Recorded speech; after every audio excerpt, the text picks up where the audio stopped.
चाल क्या होता है आपको कभी पता होगा, देखा होगा आपने कि कोई व्यक्ति है वो गाड़ी का एक्सीलेटर खूब तेजी से बढ़ा रहा है। जैसे माना कि इतना तेजी से बढ़ा रहा है कि 1 घंटा में जो 100 किलोमीटर चल गया, जबकि डुगरे डुगरे जा रहा था कुछ समय पहले।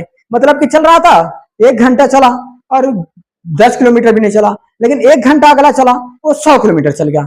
ऐसा इसका मतलब क्या हुआ कि उसके जो स्पीड था, एक्सीलेटर था, वो बहुत स्लो को भी चल रहा था और फिर जाकर के एक्सीलेटर बढ़ा दिया।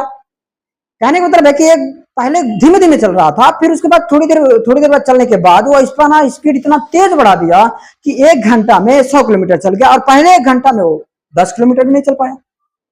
ये चाल का ही करामात है, उसके स्पीड का ही करामात है कि वो इतना तेजी से कम समय में कम ज्यादा समय लिया लेकिन कम चल पाया, जबकि कुछ ज्यादा समय लगा, कम समय लिया ज्यादा चल गया। अर्थात इसका मतलब ये होता है कि चाल बराबर दूरी बटे समय। जब कोई व्यक्ति कम समय लेगा और ज्यादा दूरी चलेगा, जैसे अगर मान लो 1 घंटा लिया और 200 किलोमीटर चल गया, इसका मतलब यह हुआ कि उसकी चाल की स्पीड कितना हुआ, ज्यादा हुआ। अपेक्षा करे एक व्यक्ति है 4 घंटा ले रहा है और 100 किलोमीटर चल रहा है, तो 4 घंटा लेकर के 100 किलोमीटर चल रहा है, इसका चाल कम है।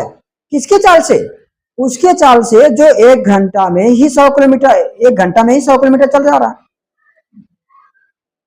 यानी चाल अगर बढ़ाना है तो टाइम को घटाना पड़ेगा, दूरी को बढ़ाना पड़ेगा।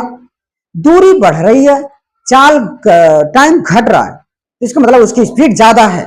अगर टाइम बढ़ रहा है, दूरी घट रही है, तो इसका मतलब हुआ कि चाल का मान कम है। इसीलिए आप कोई मान लो एक व्यक्ति, एक बच्चा है जा रहा है स्कूल पे, सुबह सुबह निकला 6 बजे और वो जा रहा था, जब तक वो गया देखा कि वो 1 घंटे में पहुंच रहा है, एक है, और एक है जबकि वो जा रहा है 1.5 घंटे में। तो एक जा रहा था दौड़ते मतलब साइकिल चलाते चलाते जल्दी जल्दी जा रहा था, और एक जा रहा है वो तुरंत भागते भागते जा रहा है। तो एक स्लो स्लो जा रहा था, एक तेजी से जा रहा था, तो दोनों में चाल का अंतर होता है।